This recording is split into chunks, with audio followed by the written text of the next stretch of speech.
नमस्कार, मैं अभिषेक कुमार आप सभी का स्वागत करता हूं फोकस स्टडी विद अभी में। आरआरबी की तरफ से एक नोटिस आई हुई है, आपका जो है एनटीपीसी एग्जामिनेशन के लिए कुछ अमेंडमेंट की गई है। तो ध्यान से सुनिएगा। यहाँ पर आपको जो देखने को मिल रही है, ये यहाँ पर बताया गया है कि आपको आइटम नंबर दिया गया है और यहाँ पर पेज नंबर बताया गया है। और यहाँ पर आपको थोड़ा सा पूरा डिटेल तो नहीं यहाँ पर बताया गया है कि आपका जो पुराना जो नोटिफिकेशन में जो बात यहाँ पर लिखी गई थी, अब क्या अमेंडमेंट किया गया है, यहाँ पर उन्होंने पूरा का पूरा एक्सप्लेन किया है। तो टोटल 5 पॉइंट है, तो आप देख सकते हैं पांचों पॉइंट को देखा जाएगा। ठीक है, तो समझ लीजिए अच्छी चीज़ें भी है आपके लिए। जैसे कि हम बोल सकते हैं कि आपका कट ऑफ यानी कि जो मेरिट है इस बार कम होने वाला है आपका सीबीटी 1 में। और यहाँ पर बात रेलवे ने भी अभी साफ साफ बता दी है। तो देखिए, आप पहले देख सकते हैं यहाँ पर आप कॉरिजेंडम एंड अमेंडमेंट किया गया है आपका 1/2019, यही आपका है एनटीपीसी के लिए। ठीक है, तो देखिए आपको यहाँ पर इन्होंने बताया है कि आपको जाना है आइटम नंबर 1.11 में। आप पुराना नोटिफिकेशन देख लें और पेज नंबर 5 में चले जाइए आप। ठीक है, जहाँ पर बात किया गया था आपके लिए कि preferences for post and railway unit in case of, मतलब वहाँ पर जो बताया गया था कि अगर स्टूडेंट की कमी होती है, ठीक है, तो आप उसे पढ़ लीजिएगा। आपके लिए जो महत्वपूर्ण बातें हैं कि अब क्या लागू होने वाली है आपके एग्जामिनेशन के लिए, या फर्दर जो भी फ्यूचर में अभी जो एनटीपीसी की जो चलने वाली है सीबीटी 1 सीबीटी 2। ठीक है, तो यहाँ इन्होंने बोला है कि in case of shortfall in empanelment of candidate और other exigency RRB reserve the right to utilise a candidate down the merit list. देख सकते हैं यहाँ पे बोल्ड करके इन्होंने लिखा भी है कि इनके पास राइट होता है, क्योंकि यहाँ पर जैसे इनको 7 लाख स्टूडेंट लेने थे, तो अब जैसे कि इनका कट ऑफ जो था 80-95 के लमसम, तो अगर वो कट ऑफ रखेंगे तो इनका 7 लाख हो नहीं पाएगा स्टूडेंट। इसलिए इनके पास रिजर्व है, राइट है कि ये क्या करेंगे, मेरिट को डाउन करके अब वो सारे स्टूडेंट को इन करने वाले हैं। ठीक है, ये तो पहला अमेंडमेंट आप यहाँ पर देख सकते हैं जो इनके द्वारा बताया गया। ठीक, दूसरी बात, आप चले जाएं पुराने नोटिफिकेशन पेज नंबर 19 में 13.1, जो यहाँ पर बात की गई रिक्रूटमेंट प्रोसेस की। तो आपको यहाँ पुराने नोटिफिकेशन में पहले बताया गया था कि फर्स्ट स्टेज जो है कंप्यूटर बेस्ड टेस्ट जो होगी, the first stage CBT is of screening nature. ठीक है, स्क्रीनिंग नेचर था बिल्कुल, and the dash dash dash यहाँ पे आप देख सकते हैं इन्होंने लिख दिया है। पूरी नोटिफिकेशन यहाँ पे इन्होंने नहीं लिखी है, all subsequent stages of the recruitment process. तो अब देखिए यहाँ पर क्या इन्होंने बात बताई है और क्या आपको जानना है, इस पर ध्यान देंगे हम लोग। ठीक है, इन्होंने बोला है the first stage CBT is of screening nature, बिल्कुल स्क्रीनिंग नेचर ही है, and the standard of the question for the CBT will be generally in conformity with the educational standard prescribed for the post.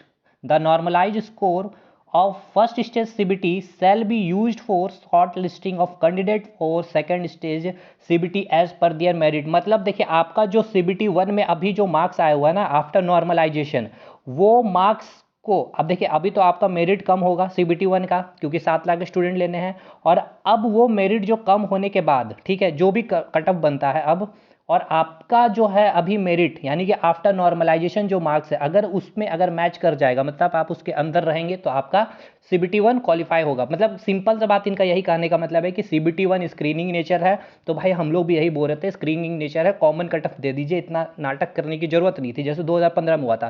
खैर, तो यहाँ पर आपकी जो अभी जो मार्क्स आई हुई है आफ्टर रॉ मार्क्स, जो नॉर्मलाइजेशन मार्क्स है, उस पर आपका डिसाइड किया जाएगा जो आपका कट ऑफ अभी जो कम होगा। ये बातें यहाँ पर बताई गई है। 13.5 में आप चले जाएं पेज नंबर 20 में, ऑफ डॉक्यूमेंट वेरिफिकेशन के रिगार्डिंग बहुत महत्वपूर्ण बातें हैं, इसको ध्यान दीजिएगा, पहला पॉइंट। और दूसरा ये काफ़ी महत्वपूर्ण है आज के नोटिस में। ठीक है, देखिए डॉक्यूमेंट वेरिफिकेशन के बारे में जो बताया गया है, based on the performance of candidate called for the document verification. मतलब इसको छोड़ दीजिए, अब जानिए कि कितने लोगों को बुलाया जाएगा डॉक्यूमेंट वेरिफिकेशन। यहाँ पर थोड़ा सा मायूसी वाली बातें हो सकती है। खैर, जो भी हो, यहाँ पर बताया गया है based on the performance candidate in second stage CBT, याद रखें सेकंड स्टेज सीबीटी में, and based on the performance of candidate in both second stage CBT and CBAT and test, sorry TST यानी कि टाइपिंग स्किल टेस्ट, और computer based aptitude यानी कि psycho और typing करने के बाद आपका जो मेरिट बनेगा, केवल और केवल मतलब candidate equal to the number, जितना वैकेंसी है, अगर 50 वैकेंसी है, तो अगर आपने साइको भी निकाल लिया है, और जैसे कि किन्हीं को टाइपिंग पोस्ट होंगे, किसी का साइको पोस्ट होगा, ठीक है, तो यहाँ पर अगर 50 सीट है, 60 लोगों ने क्वालिफाई किया है, तो कोई नहीं, केवल और केवल 50 स्टूडेंट को ही डॉक्यूमेंट वेरिफिकेशन के लिए बुलाया जाएगा। यहाँ पर वही बात की गई है, ऐसा कुछ नहीं है कि 1:5 या 1.05 स्टूडेंट को बुलाया जाएगा और आपको फिर वेटिंग में डाला जाएगा, ऐसा नहीं है। यहाँ पर सिंपल सी बात यहाँ पर बताई गई कि based on the performance of candidate in second stage CBT and based on the performance of candidate in both second stage CBT and psycho and typing, candidate equal to the number of vacancy, आप देखें यहाँ पर, will be called for document verification as per their merit and option. ठीक है, आपने जो भी preferences डाला होगा उसके अकॉर्डिंग। नेक्स्ट, अब यहाँ पर ये ध्यान रखेंगे, ये जो यहाँ पर जो अमेंडमेंट जो की गई है, ये आपका नोटिफिकेशन जो आया था 2019 में, लेकिन फिर से 14 मार्च को जो नोटिफिकेशन लाया गया था आरआरबी की तरफ से, आप देख सकते हैं यहाँ इन्होंने लिखा है amendment to the corrigendum and amendment that, जो डेट है 14 March 2019, issue to the notification. तो 14 मार्च का जो नोटिफिकेशन आया था उसमें यहाँ पर अब क्या बदलाव किया गया है, देख सकते हैं सीरियल नंबर, आप 14 मार्च का नोटिफिकेशन खोल ले, देखिए यहाँ पर इसको पढ़ लीजिए, जो नोटिफिकेशन या पूरा इन्होंने साफ साफ लिखा है कि short listing for various stages RRB wise short listing of candidate for second stage CBT shall be done at the rate of 20 times the vacancy may increase or decrease as per the requirement of railway administration. The short listing for second stage CBT will be based on the merit of the candidate in first stage CBT. The short listing for skill tests such as computer based aptitude test and typing skill test shall be to the extent of 8 times, मतलब 8 गुना। देखिए CBT 1 आप निकालेंगे, CBT 1 के आप merit में रहेंगे तब आपको CBT 2 पेपर देना था, ठीक है, देना है मतलब, और CBT 2 के बाद आपका, अगर आप उसके बाद आप क्वालिफाई करेंगे तो 8 गुना स्टूडेंट को, मतलब कि अगर 20 पोस्ट है अगर आपका स्टेशन मास्टर के, ठीक है, क्योंकि स्टेशन मास्टर में एएसएम में क्या है आपकी साइको है, तो अगर 20 पोस्ट है तो 20 का 8 कर ले, 160 स्टूडेंट को बुलाया जाएगा साइको के लिए। यहाँ पर लिखा गया है 8 times द वैकेंसी में इंक्रीज और डिक्रीज, उनका राइट है, घटाना या बढ़ाना उनके ऊपर है, based on the merit of the candidate in second stage CBT.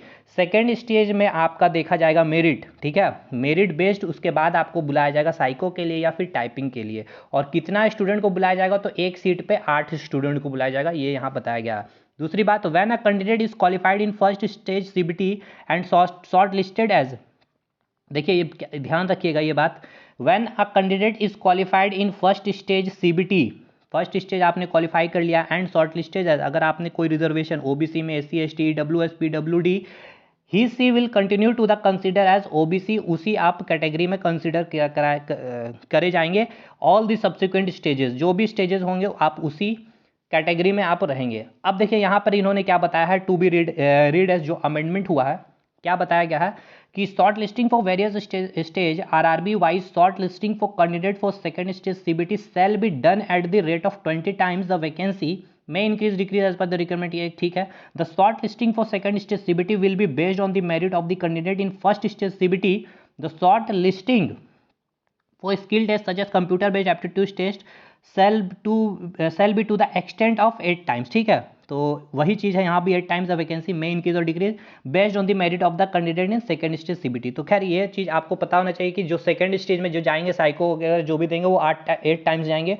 और दूसरा आप देख ले, ये आपका, ये आप इतना पढ़ने से अच्छा है कि भाई देखिए पहले जो नोटिफिकेशन में था कि आपको जो वैकेंसी आई थी आपको जो देना था ईडब्ल्यूएस का सर्टिफिकेट 2017-18 का फाइनेंशियल ईयर का, बट अब जो आपको यहाँ पर बताया गया है कि any such certificate issue even after date of notification, 2019 के नोटिफिकेशन के बाद भी आप क्या कर सकते हैं, ईडब्ल्यूएस सर्टिफिकेट दे सकते हैं, इसके लिए आप बिंदास रह सकते हैं, ठीक है।